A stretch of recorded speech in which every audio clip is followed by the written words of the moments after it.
문재인 대통령은 몰라도 우리 예수 믿는 사람은 아브라함은 알아야 됩니다. 아브라함은 갈대아 우르에서 태어났습니다.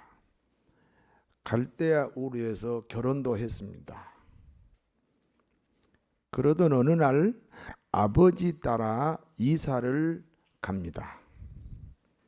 아브라함이 이사한 곳이 하란입니다.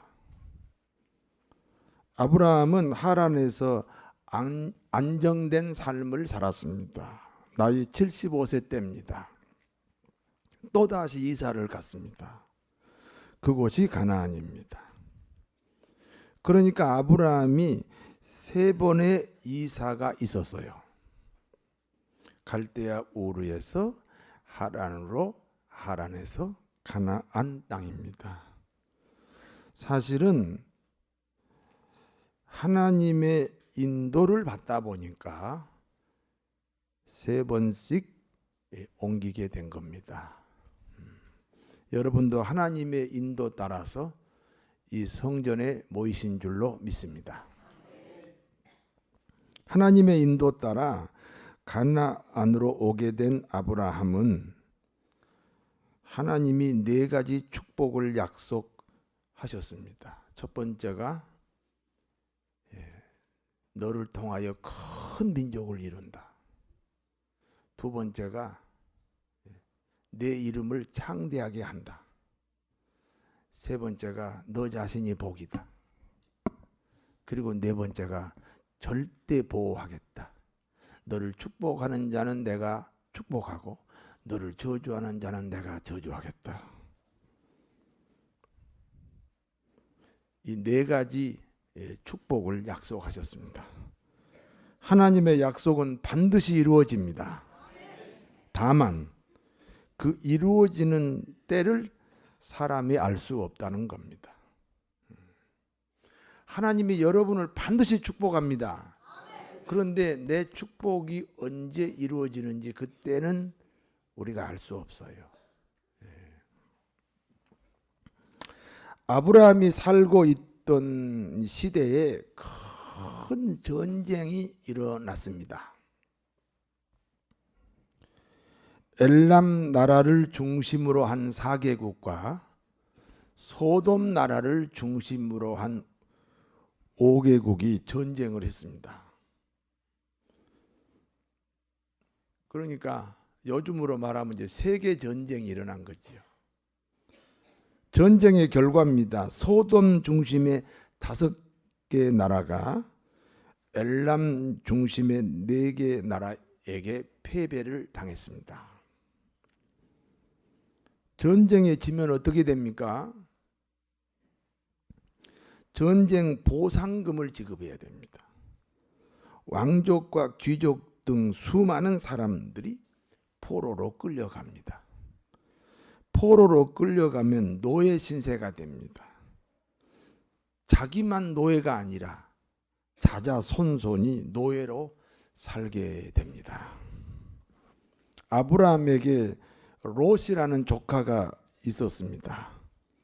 롯이 소돔 땅에 살다가 포로로 끌려갔습니다. 되는 사람은 되는 사람과 어울리고 안 되는 사람은 어쩌면 안 되는 사람끼리 어울립니다. 그런 것 같으지요? 예. 여러분은 되는 사람하고 어울려요? 안 되는 사람하고 어울려요? 예. 부정적인 사람은 꼭 부정적인 사람하고 어울린다고. 예. 긍정적인 사람은 꼭 긍정적인 사람하고 어울려요. 내가 누구하고 친한지, 내가 누구하고 잘 어울린지를 보면 내가 어떤 사람인지를 알 수가 있어요. 롯은 소돔에 속해 있다가 소돔이 전쟁에서 패배하니까 포로로 끌려가서 노예 신세가 되었습니다.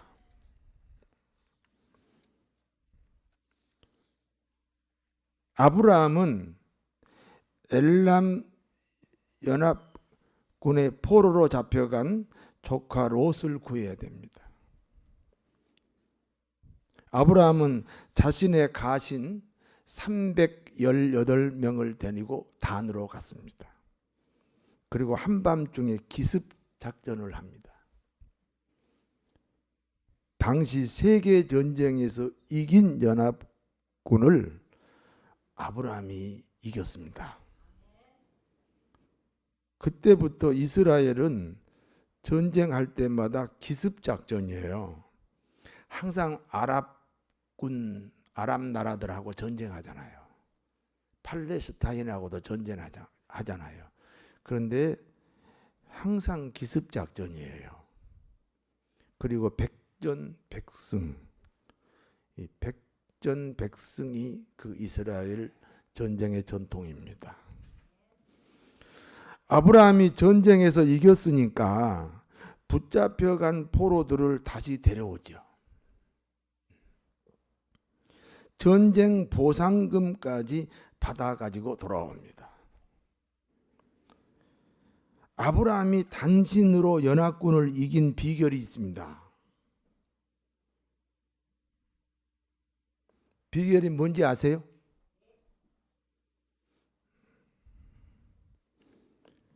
따라서 하세요.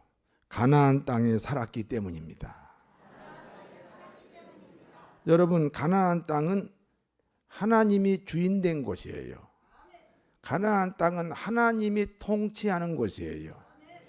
내 인생의 주인이 하나님이다. 내 인생을 통치하시는 분이 하나님이다. 하나님이 나를 통치하시면 큰 민족을 이룬다. 이름이 창대하게 된다. 너는 복이다. 하나님이 너를 절대 보호한다. 그런 복을 약속받았잖아요. 그러니까 당연히 그 세계 전쟁에서 이긴 연합군을 아브라함이 단신으로 이겼다는 거예요. 그렇다면 여러분은 어디서 살다가 오셨어요?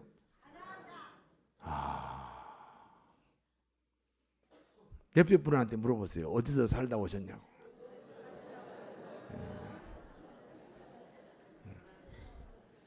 아이고, 저는 서울 신월동에서 살죠. 그러면 안 돼요. 그러면 안 되고. 누가 통치하는 사람들? 그러면 가나안 땅에 사는 사람들입니다. 아브라함의 복이 여러분의 복이 되시기를 바랍니다. 아브라함이 전쟁에서 이기고 돌아옵니다. 아브라함이 돌아오는 길에 살렘 왕 멜기세덱을 만납니다. 살렘 왕, 그 말은 예루살렘의 왕, 그 말입니다. 살렘 왕 멜기세덱은 구약에 등장하는 예수 그리스도입니다. 살렘 왕 멜기세덱, 예수 그리스도는 아브라함에게 떡과 포도주를 주었습니다. 떡은 예수님의 살이요, 포도주는 예수님의 피입니다. 그러니까 예수님의 살을 먹고 예수님의 피를 마셨다는 말은 예수님과 하나 되었다. 예수님과 하나 되었다.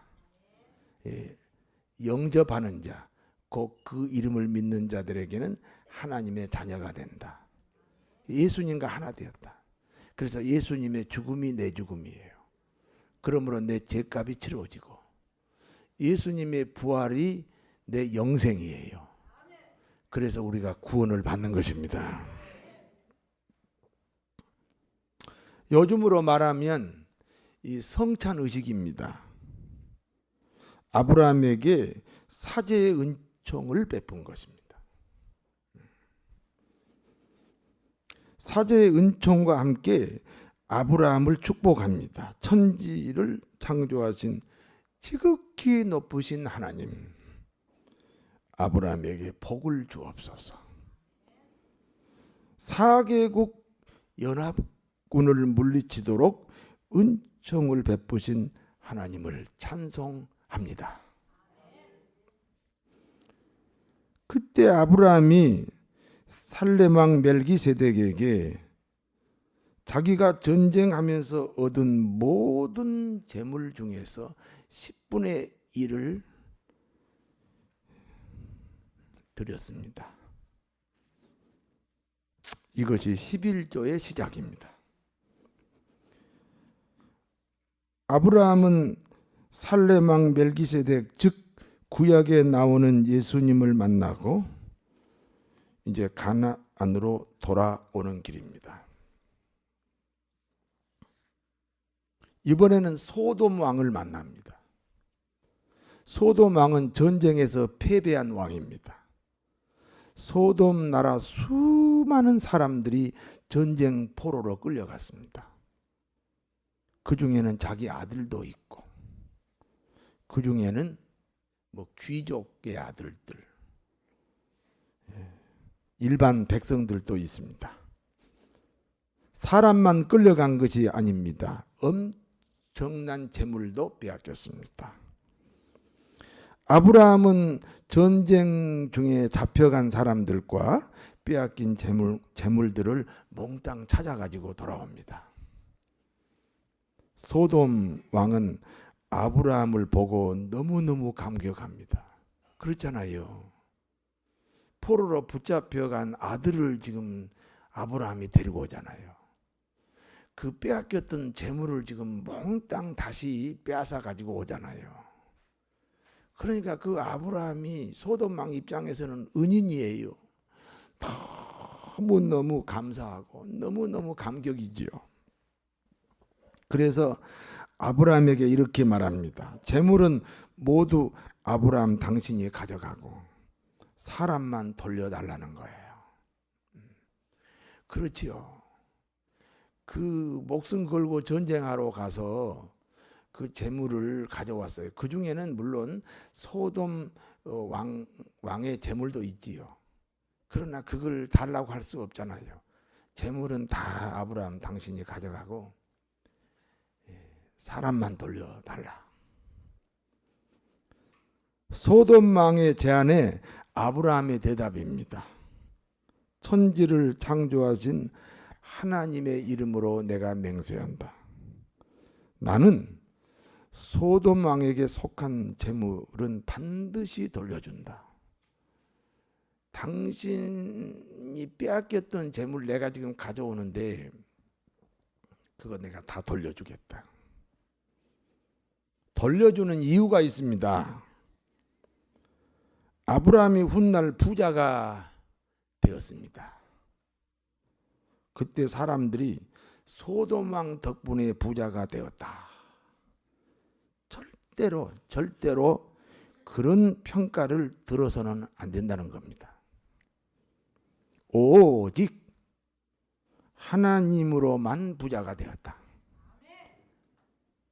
오직 나는 하나님이 주시는 것만을 받겠다. 하나님 외에 다른 곳에서 오는 어떤 것도 나는 거절한다. 그러면서 소돔 왕에게 속한 모든 재물을 돌려주었습니다. 사람 의지하면 안 됩니다. 저희 교회가 신월동에서 시작했잖아요. 신월동에 있을 때는 그때 이름이 신월교회예요. 처음에 이제 교회를 개척했는데 사람이 하나도 없죠. 월세가 나가요.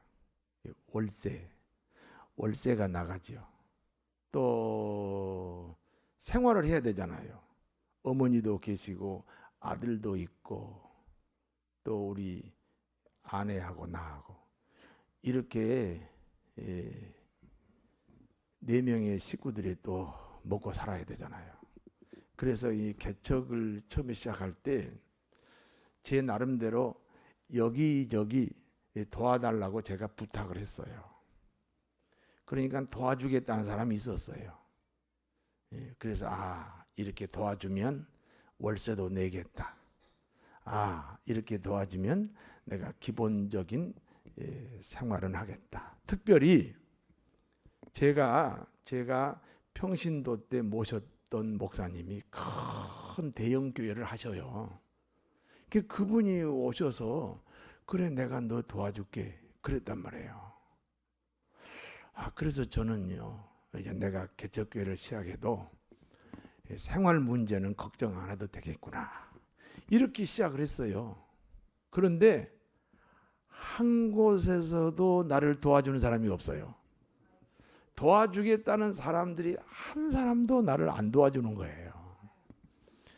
원래 내가 그 평신도 때 다녔던 그 담임 목사님은 절대로 약속을 안 지킬 분이 아닌데 내 친구 전도사가 가가지고 내가 시키지도 않았는데 가가지고 그 이후배 전도사는 도움이 필요 없다고 합니다.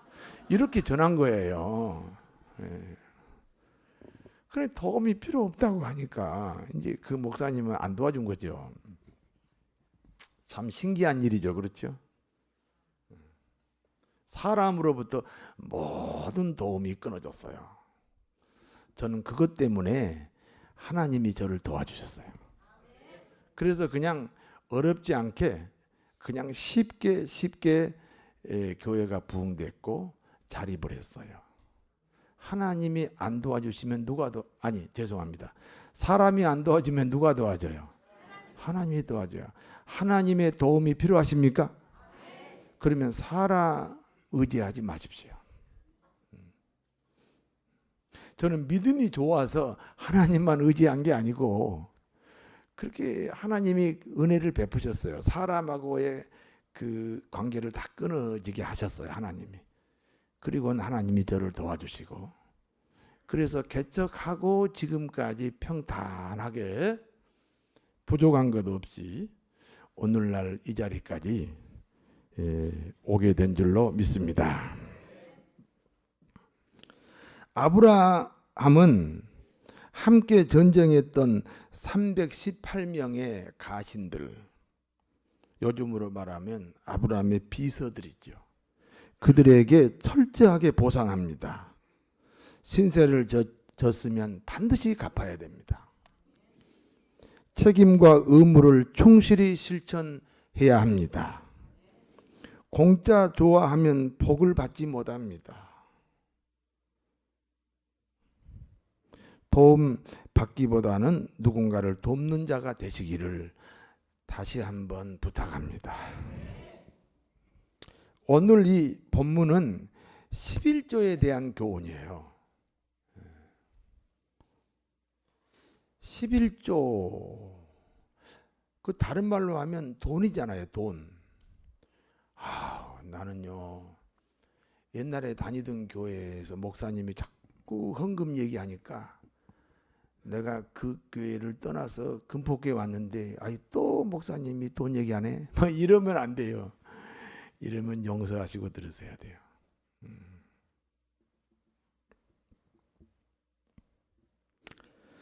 아브라함은 전쟁에 이기고 돌아오는 길입니다. 전쟁에 이기고 돌아온다는 말은 빼앗긴 사람과 빼앗긴 재물뿐 아니라 전쟁 보상금까지 챙겨 가지고 지금 돌아옵니다. 전쟁을 통해서 얻은 재물이니까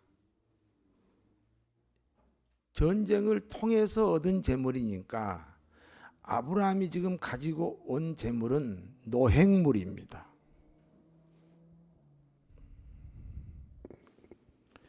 그리고 멜기세덱 예수님에게 11조를 드렸습니다. 이 전쟁은 하나님이 하신 전쟁입니다. 이 재물은 하나님이 주신 재물입니다. 사실은 전쟁이니까 빼앗아 왔지요. 그러나 하나님이 주신 것이라는 고백이에요. 하나님이 주신 것이 되어야 죄가 되지 않습니다. 그와 같은 행위가 11조입니다. 우리 모든 그리스도인은 지혜를 가지고 생각해야 됩니다. 자, 지혜를 가지고 한번 생각해 보자고요.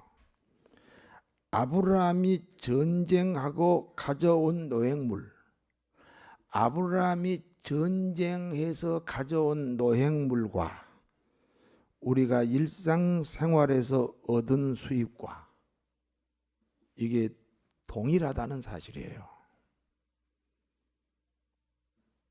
아브라함이 전쟁해서 가져온 이 노획물과 우리가 일상생활에서 얻은 수입과 그 관계가 동일하다.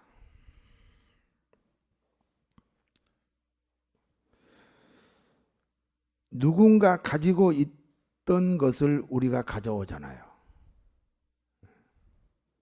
여러분 군대 가면요. 지금은 안 그런데 옛날 우리 군대 생활할 때는요. 이제 중대원이 이제 가령 이제 150명이면 한 사람이 모자를 잊어먹었어요. 그러면 150명이면 이제 모자가 몇 개요? 100 아니야. 한 개 잊어먹었다니까. 149개죠. 그러면 매일 한 사람이 모자를 잊어먹어요. 잊어먹은 사람이 또 남의 모자 훔치고 또 잊어먹은 사람이 또 남의 모자를 훔치잖아요. 그러니까 매일 모자 잃어버린 사건이 생겨요. 무슨 말이냐? 이 세상에는 재화가 일정한 재화가 정해져 있어요. 우리가 먹고 쓰고 그다음에 입고 하는 모든 이 삶의 그 필요한 것들을 재화라 그래요. 경제학에서 재화. 이 세상의 재화가 일정하게 정해져 있어요. 그게 내게로 오면 누군가 가졌던 것을 내게로 오는 거예요. 그걸 주고 싶어요, 저쪽에서? 안 주고 싶어도 내게로 왔어요. 그러니까 그걸 빼앗아 왔다는 거예요. 전쟁해서 아브라함이 가져온 노획물과 우리에게 들어오는 일상적인 이 수입이 어떤 의미에서는 동일하다는 거예요. 누군가 가지고 있던 것이 우리에게 오는 거예요. 그것이 우리가 말하는 수입입니다. 상대방이 주고 싶어서 우리에게 온 게 아니에요. 그러니까 빼앗아 온 거예요. 사실은 빼앗아 온 거예요. 그런 관계를 뭐라 그러죠? 생존 경쟁이라고 그래요. 일종의 전쟁입니다. 그래서 사는 것 자체가 일종의 전쟁이에요.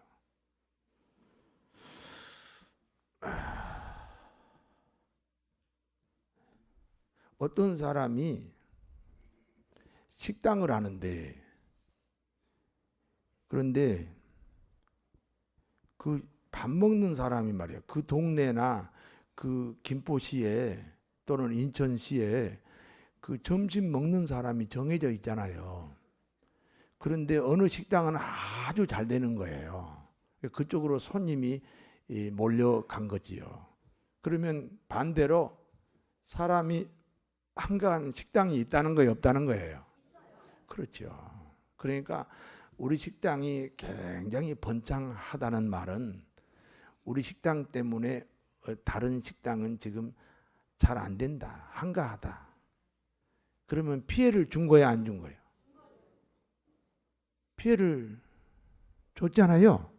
그러면 죄가 돼요, 안 돼요? 죄가 된다 그 말이에요. 그런데 우리 식당에 손님이 왔는데 이걸 누가 보내주셨다? 하나님께서 보내주셨다. 그러면 죄가 안 되는 거예요. 이 풍무동에 어느 슈퍼가 있어요. 그런데 이 슈퍼가 하루에 50만 원 매상을 올려요. 그런데 어느 날 100만 원 올라왔어요. 그러면 그 슈퍼 주인은 기분이 좋아요, 안 좋아요? 기분이 좋아서는 안 되는데요. 왜냐하면 누군가 다른 슈퍼가 그만큼 매출을 못 올렸어요.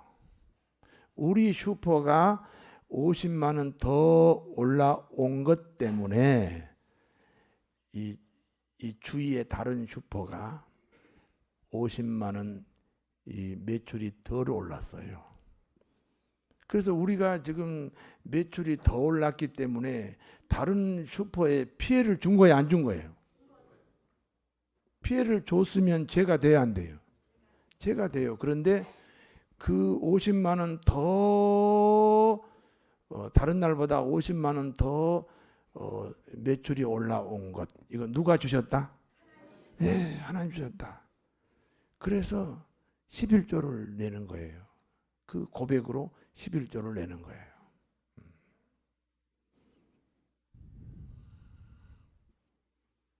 모든 우리 일상의 수입이, 그러니까 또 이렇게 말하는 사람, 아유 나는 직장에 다니고 월급 받는데요. 마찬가지예요. 그 회사가 다른 회사하고 경쟁하잖아요. 그래서 우리 회사가 수입을 올린 만큼 우리 경쟁 회사가 그만큼 수입을 못 올려요. 그러니까 그 경쟁 회사에게 피해를 준 거예요. 이해가 되십니까? 어떤 그 유명한 회사에 이제 그 회사하고 거래하기 위해서 견적서를 넣었어요. 그럼 우리 회사만 넣은 게 아니에요. 한 10개 회사가 그 회사에다가 견적서를 넣었는데 우리 회사가 결정이 됐어요. 좋아요, 안 좋아요? 그런데 그 우리 회사 때문에 떨어진 회사가 그 직원이 500명인데 그것 때문에 부도가 났다네. 그래가지고 500명의 이제 실업자가 생겼어요. 그 어느 가정에서요 생활고 때문에 자살을 했대요. 이게 다 간접적인 영향력이 있잖아요. 간접적인 영향력이 있어요. 우리 회사가 잘 돼서 좋은 것 같아도 우리 회사가 잘 되는 것 때문에 어딘가 다른 회사가 잘못되고 있어요. 피해를 줬어요, 안 줬어요? 죄가 돼요, 안 돼요?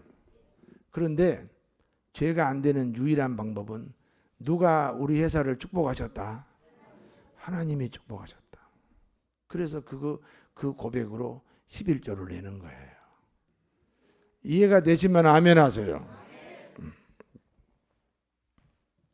이 세상은 누가 창조했습니까? 하나님이 창조한 공기, 돈 내고 마셨습니까? 공기 없으면 죽는데 이거 공짜로 마셨잖아요. 하나님에게 돈 냈어요? 하나님이 창조한 햇빛 돈 내고 마셨습니까? 아니, 마신 건 아니지. 햇빛은 받은 거지. 죄송해요. 아니, 근데 이렇게 말이 이렇게 이제 새 나갔어요. 하나님이 햇빛 만들었죠. 그걸 돈 내고 받았습니까? 사실은 이 햇빛이 없으면요 모든 식물, 동물은 다 죽어요. 이걸 돈 내고 햇빛을 받으셨냐고 묻는 거예요. 우리 인간은 누가 창조하셨나요? 하나님이 창조하셨어요. 그런데 나를 만드신 하나님에게 임대료 내신 적 있어요? 피가 도는 일, 피가 돌아요. 피가. 그 신기하게 평생 피가 이렇게 도는 거예요. 안 돌면 죽어요. 심장이 뛰는 거예요. 이야, 이 심장이 만약에 단 한 번이라도 멈추면 죽어요. 호흡하는 것, 이 숨 쉬는 거예요. 이거 단 3분만 이게 멈추면 죽어요. 이거 다 누구의 은혜입니까? 하나님의 은혜예요.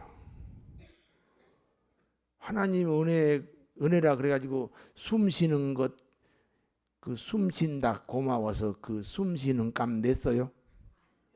심장 뛰는 값 냈어요? 피가 도는 값 냈어요? 은혜에 대한 실제적인 반응이 11조입니다.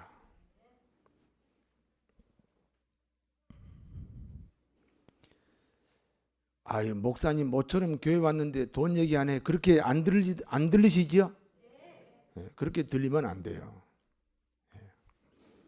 11조에 대한 하나님의 약속입니다. 말라기 3장 8절에서 10절에 하나님이 말씀하시기를 사람이 어찌 하나님의 것을 도둑질하겠느냐. 그러나 너희는 나의 것을 도둑질하고도 말하기를 우리가 어떻게 주의 것을 도둑질하였나이까 하는도다. 이는 곧 11조와 봉헌물이라. 너희 곧 온 나라가 나의 것을 도둑질하였으므로 내가 너희가 저주를 받았느니라. 만군의 여호와가 이르노라. 너희의 온전한 11조를 창고에 들여 나의 집에 양식이 있게 하고 그것으로 나를 시험하여 그 11조를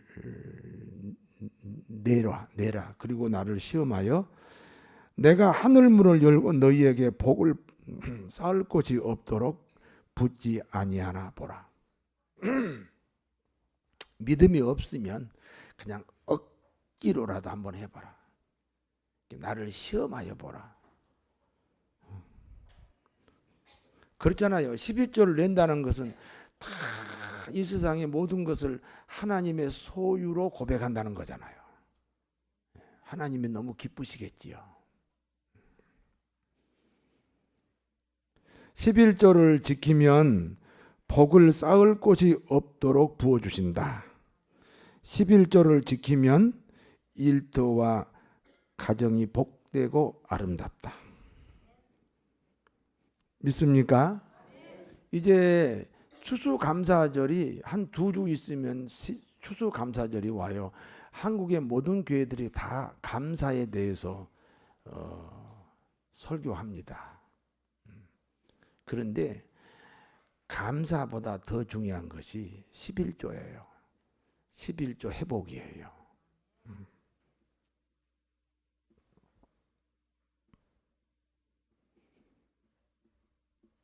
11조는 이 세상의 모든 것이 하나님의 소유라고 하는 소유권 고백입니다.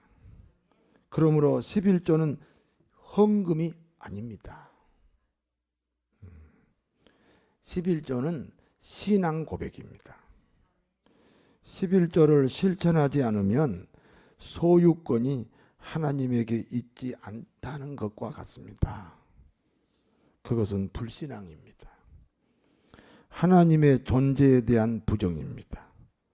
11조를 실천함으로 하나님의 약속된 복을 받으시기를 진심으로 축원합니다. 기도하겠습니다. 하나님 아버지,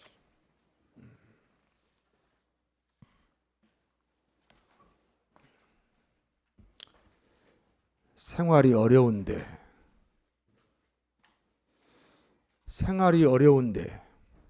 자녀 교육도 있고 여러 가지 삶이 고달픈데 또 헌금 얘기하는구나 이렇게 듣지 않게 되기를 원합니다. 자기 수입의 11조를 내는 것은 그렇게 생활에 큰 지장이 오지 않습니다.